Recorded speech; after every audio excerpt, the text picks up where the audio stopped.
Super star ரஜினிகாந்தோட நடிப்பில் August 14ஆம் தேதி கூலி படம் ரிலீஸ் ஆக போகுது. இந்த கூலி திரைப்படத்தை லோகேஷ் இயக்கியிருக்காரு.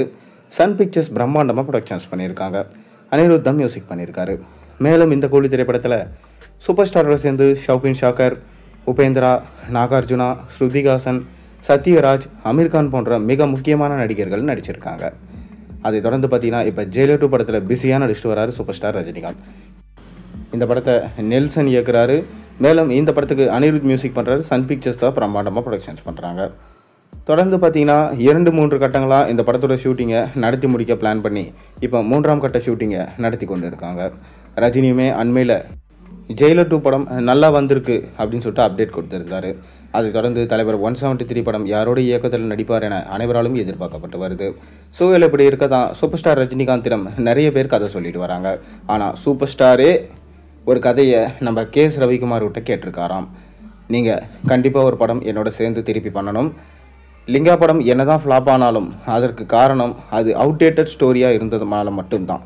இப்போ இந்த ட்ரெண்டுக்கு ஏற்ற மாதிரி பார்த்தீங்கன்னா கதை எழுத சொல்லியிருக்காராம் நம்ம சூப்பர் ஸ்டார் ரஜினிகாந்த். அதனால் கூடிய விரைவிலே கேஎஸ் ரவிக்குமார் நம்ம ரஜினியை வச்சு ஒரு படம் பண்ண போகிறாரு. ஏற்கனவே ராணா படத்தோட கதையை ரஜினிகாந்த் அவர்கள் மீண்டும் கேஎஸ் ரவிக்குமார் கிட்ட கேட்டுட்டு தான் இருக்காராம். கேஎஸ் ரவிக்குமாரும் பார்த்தீங்கன்னா ஸ்கிரிப்டை ஒரு தடவை படிச்சுட்டு மீண்டும் சொல்கிறேன் அப்படின்னு சொல்லிட்டு புதுசாக சொல்கிற மாதிரி சொல்கிறாராம். ரஜினிகாந்துமே பார்த்தீங்கன்னா அது அவருக்கு ரொம்ப பிடிச்சதுனால அந்த படத்தோட கதையை திருப்பி கேட்குறாராம். அந்தளவுக்கு அந்த படத்தில் கதை இருக்குது. மேலும் அதை பிரம்மாண்டமாக எடுக்கலாம் அப்படின்னு சொல்லிட்டு திட்டமிட்டு வச்சிருக்காரு நம்ம கேஎஸ் ரவிக்குமார். ஆனால் பார்த்தீங்கன்னா அதுக்கான சூழ்நிலை இன்னும் வரைக்கும் அமையலை. ஆனால் தலைவர் 173 படத்தை நம்ம கேஎஸ் ரவிக்குமார் இயக்க அதிக வாய்ப்புகள் இல்லைன்னு தான் சொல்லப்படுது. அதற்கு காரணம் புது இளம் இயக்குநர்களோட நம்ம சூப்பர் ஸ்டார் ரஜினிகாந்த் பயணம் செஞ்சுட்டு வராரு. அப்படி இருக்கும்போது கேஎஸ் ரவிக்குமார் கடைசியாக லிங்கா என்ற படத்தை ஃப்ளாப் கொடுத்தாரு. அதனால் தலைவர் 174 அப்படி இல்லைனா 175 நம்ம கேஎஸ் ரவிக்குமார் இயக்க அதிக வாய்ப்பு இருக்கிறதா சொல்லப்படுது.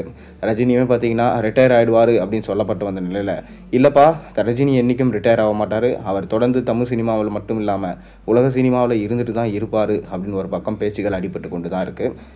பொறுத்திருந்து பார்ப்போம்.